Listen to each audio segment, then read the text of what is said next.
Good morning, everyone. It is really a beautiful morning. And the most beautiful part of this morning is that we can be together. We can spend time together and we could study. You may hear my voice is a little lower than usual because I just came back from a really special weekend together with 6,000 rabbis, and there's a lot of screaming over other people. If you can imagine, when rabbis get together, everyone has to talk. So my voice is a little muffled from that. Today, we're going to explore one of the most unusual marriage scenes in the entire Torah. Yitzchak and Rivkah, Isaac and Rebekah. They're actually the first couple that we know about. Like we know that Adam and Eve existed, and that God kind of took part of Adam and made what the Torah calls an ezer kenegdo, like a helpmate against him. So we know about him. Noah, we don't know, even though we know his wife's name was Nama, we don't really know very much about her, about their marriage. If you go to Abraham and Sarah, we know a little bit. We don't know how they met, but we know a little bit about them. But Isaac and Rebecca are really the first couple that we know the whole story. How, Avram sends Eliezer to go find a wife for his son, and the story of Eliezer going down to Haran, and then Rivkah coming back to the land of Avram, and then the two of them. And now the two of them in this week's portion, the two of them are married. And there's a couple of interesting moments that happen in their marriage. And this is the first time the Torah introduces us to ordinary married life. And there's a moment in the portion that, in my opinion, is so strange. Well, not only my opinion, even the classical commentators pause and ask, what's going on here? And I want to focus on that moment because within this mysterious moment lies one of the deepest teachings of Kabbalah, one of the deepest teachings of Chassidut, a teaching about human nature, about holiness, about transformation, and most importantly, how two people, how two very different people can build a life together. I spend a lot of time holding space for couples, especially newly engaged couples or freshly married couples whose weddings I've had the joy of officiating. And there are a number of questions that I see quite a bit, and this is one of them that comes up again and again.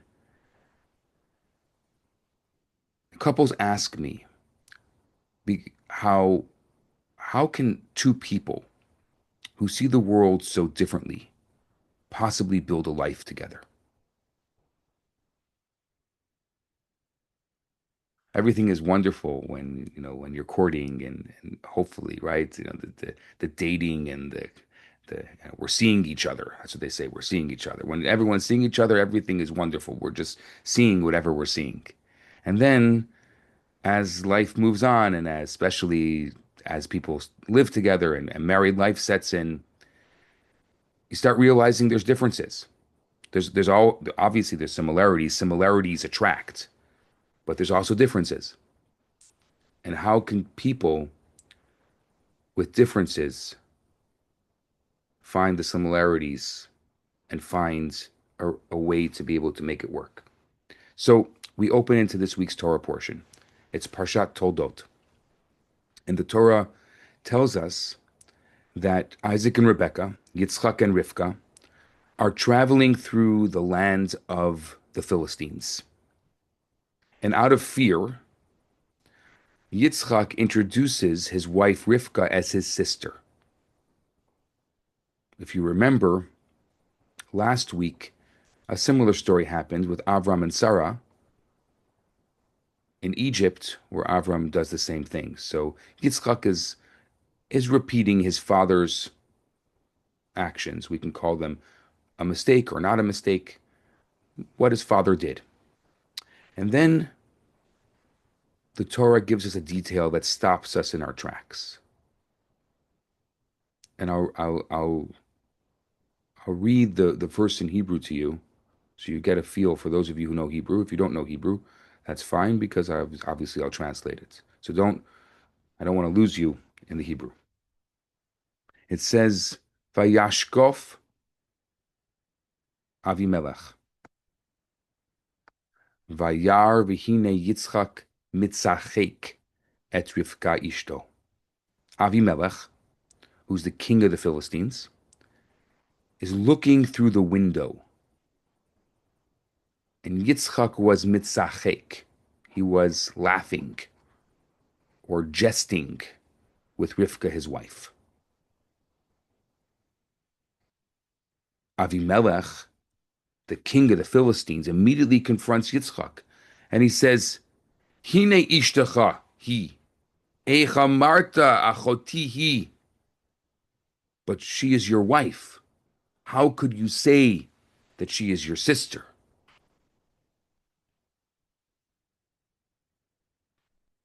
That's the story. Avimelech, Yitzchak says Rivka is his sister. Avimelech is gazing through the window and sees them laughing together and confronts Yitzchak and says, You said she's your sister, she's your wife. Here's the problem. Why does mitzachek, this word, meaning laughter or jesting, prove that they're married? A lot of people laugh together. It wouldn't be strange to be sitting in a restaurant and you see even two people that are on a business meeting, and one could be laughing and the other one laughing. Does it mean they're married? A lot of people do that. Why is this idea of jesting or laughing prove that they're married?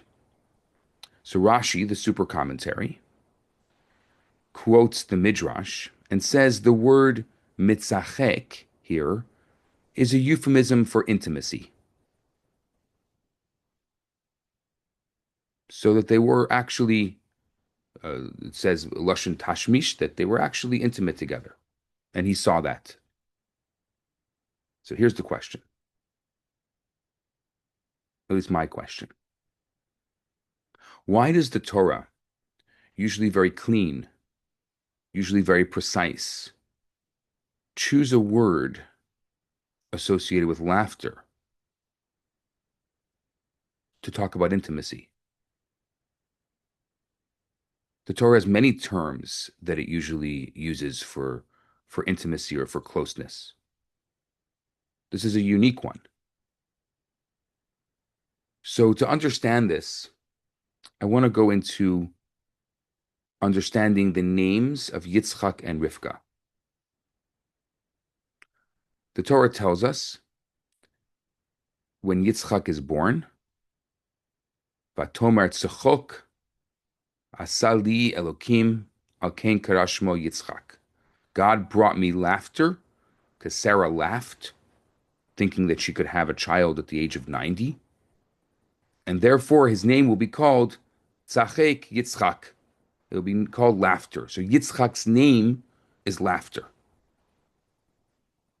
The first Jew, the son of Abraham, born into the covenant, is named He Will Laugh. The Alter Rebbe, Rabbi Shneur Zalman of Liadi, a beautiful talk in 1809, and he asks a question. in this talk. He says, what is the connection between laughter and this moment of intimacy? And he goes a step further and asks, what does laughter have to do with the very essence of Yitzchak's soul? I want to pause for a second and I want to introduce Rivkah. What does Rivkah mean? What does her name mean? It means oxen. Actually, Rivkah is a pair of oxen that's yoked together for plowing. When they would plow, they would put two oxen together so they could they can pull the plow. Why would our matriarch Rebecca Rivkah be named after plowing animals?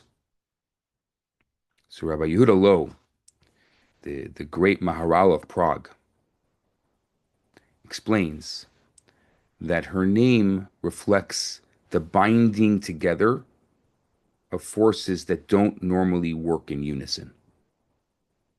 That a yoke takes two distinct animals and unites them to transform the earth.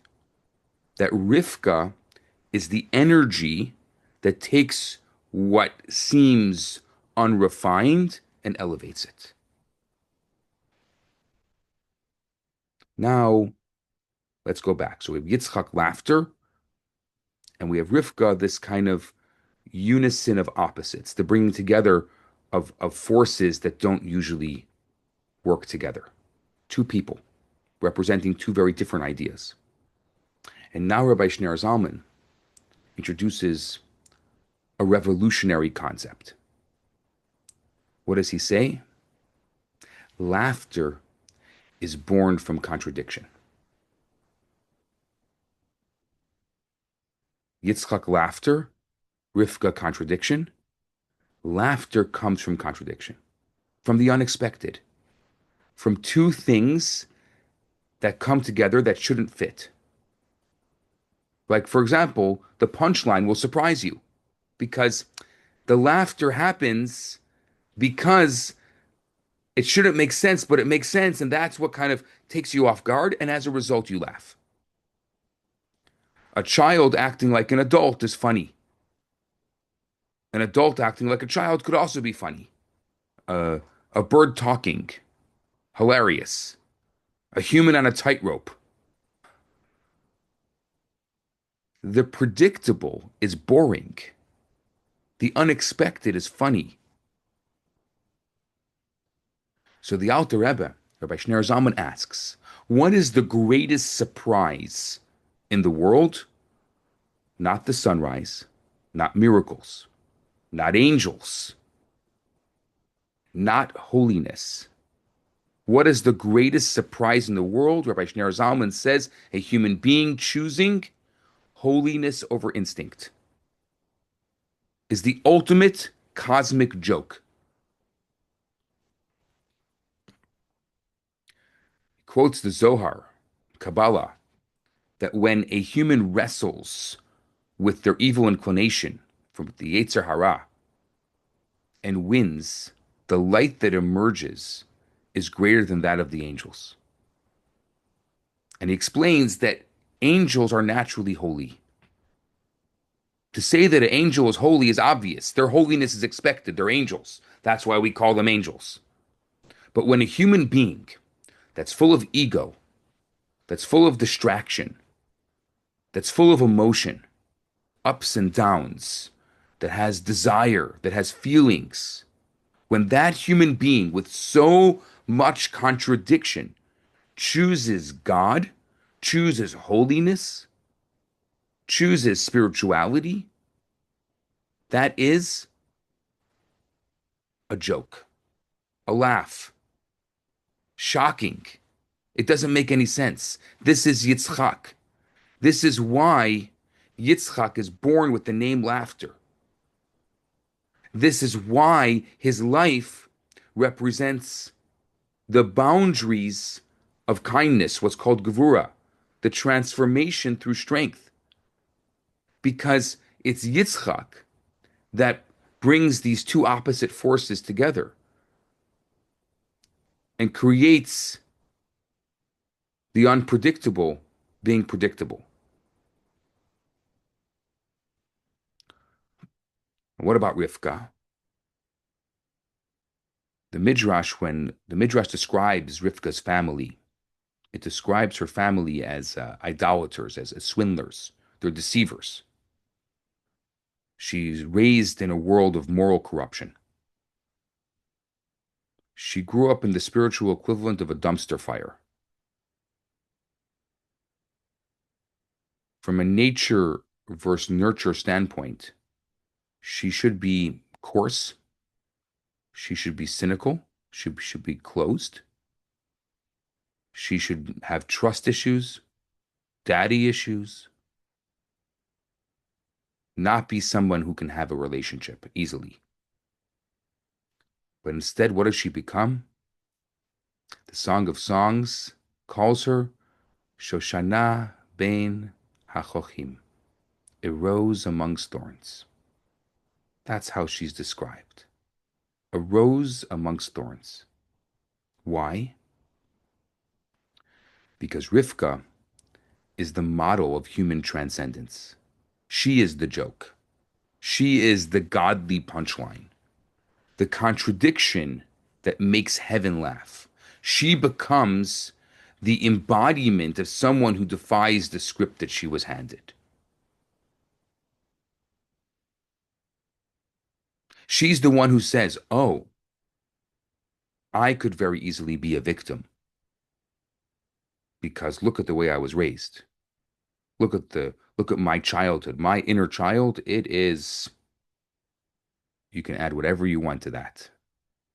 And she says, no, I will be a rose amongst thorns.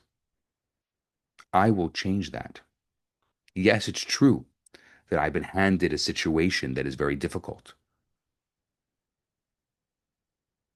but I can turn that into a gift. Now,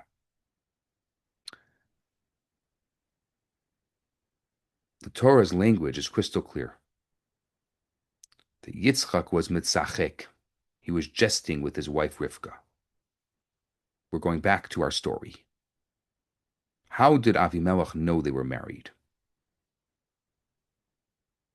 Rabbi Shneur Zalman, or the Alter Rebbe, explains that when two people from such different worlds, Yitzchak from a home of holiness and Rivkah from a home of corruption, when these two people from two completely different worlds create intimacy, they create closeness, they create unity that is not predictable, that's not natural. That's holy laughter. Avimelech wasn't looking at the physical affection. What he was witnessing is that only two partners, a husband and wife, can merge two worlds this different and create oneness. When two people can merge two completely different worlds and create that oneness is laughter. That laughter is holiness, and that holiness is intimacy.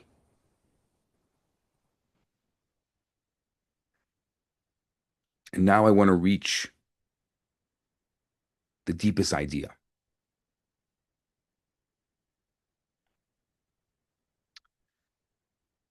Why did God create an imperfect world?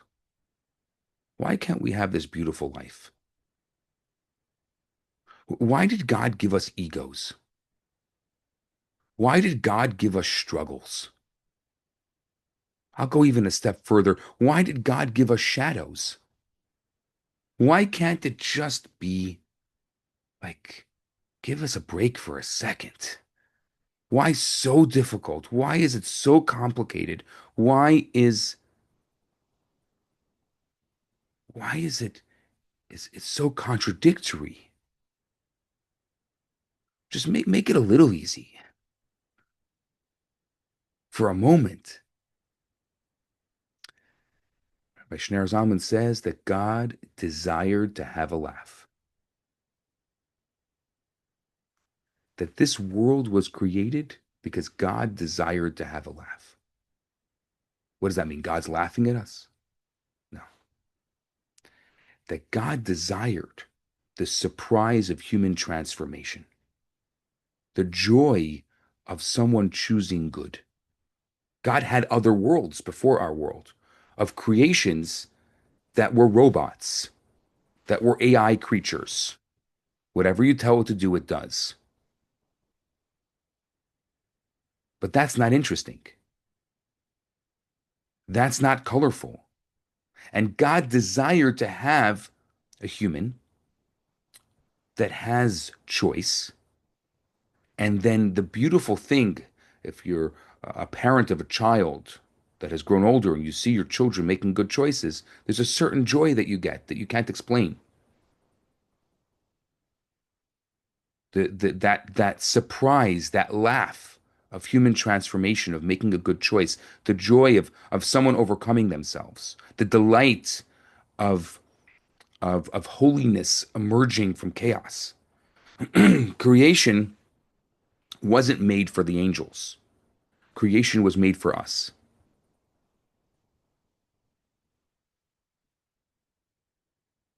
And here's the point. Marriage is the greatest spiritual joke of the universe. Two people, different histories, different personalities, different wounds, different needs, are asked to build a life together. Naturally, there should be absolutely no way this should work. We're starting at negative, I don't know how much. And when we make it work anyway, when we step above our nature, when we give instead of take, when we apologize instead of defend, when we choose to love instead of withdraw, that is the laughter of Yitzchak and the plowing of Rivkah. We, we, we bring delight to God. That's why the world was created. Marriage shouldn't work. And that's why it's so beautiful. Because it only works because we make it work. It doesn't work by itself. And anyone who's been in a long-term loving relationship knows what that means. And there's a certain delight. There's nothing greater, at least in my humble opinion, than the gift of a long-term loving relationship. Nothing. And the reason why it's so great is because it doesn't make any sense. It shouldn't work. And the Torah goes on to record major disagreements between Yitzchak and Rivkah, big ones, life-altering ones. But within all those disagreements, they never stop trusting each other. They never stop choosing each other because they both understand our differences aren't the problem. The differences are the opportunity. That through our differences, we can learn to be better people. There are blind sides, there are triggers. Our triggers are our gifts because how would we know what our blind sides are without them? And the person that we are closest with, the person we spend the most time with, the person we live with, is going to trigger us more than anyone else. And if you want to see a mirror of yourself, look at your partner. It's very easy to shift the blame and blame them. But what it is a mirror, and it's a gift that God is giving us of the mirror that we can look at and say, oh, I would have never seen that if I was alone. And with that gift is an opportunity to either ignore it, run away from it, shift the blame. It's your fault. It's not about me. It's not my problem. It's your problem. Or to accept it and learn from it. And that's the reason we're married. And that is the place where laughter is born. Mitzachek, intimacy, isn't just physical affection.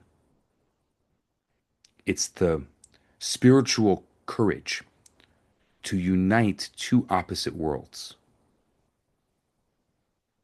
So, when your partner triggers you,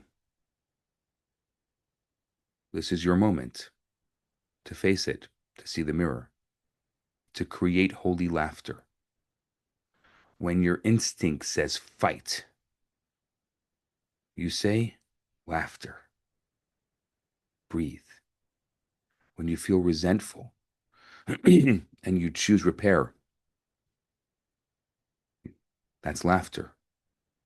When you rise above the version of yourself that you were yesterday, that's Yitzchak, that's laughter.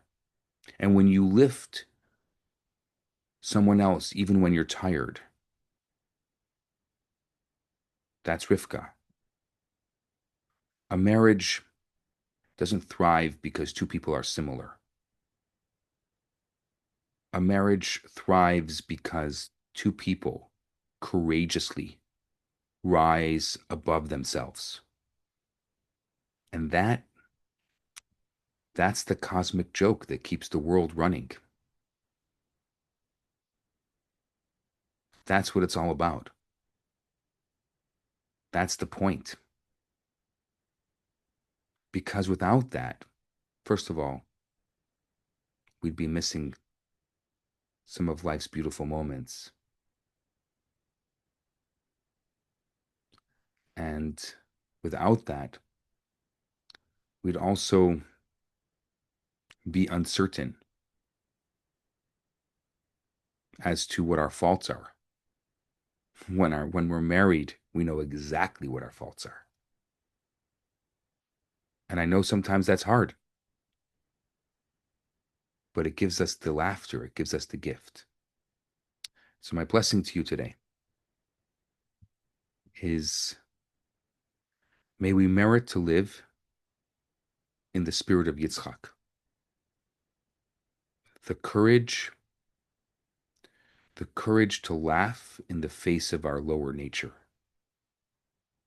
And in the heart of Rivkah, the ability to transform the thorns of our lives into roses.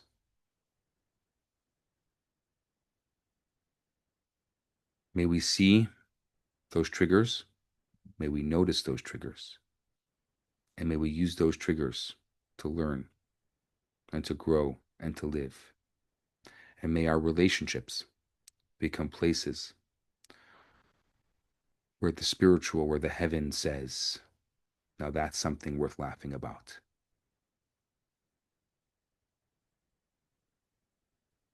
I wish you a beautiful week and a beautiful Shabbat. And thank you for sharing this space today.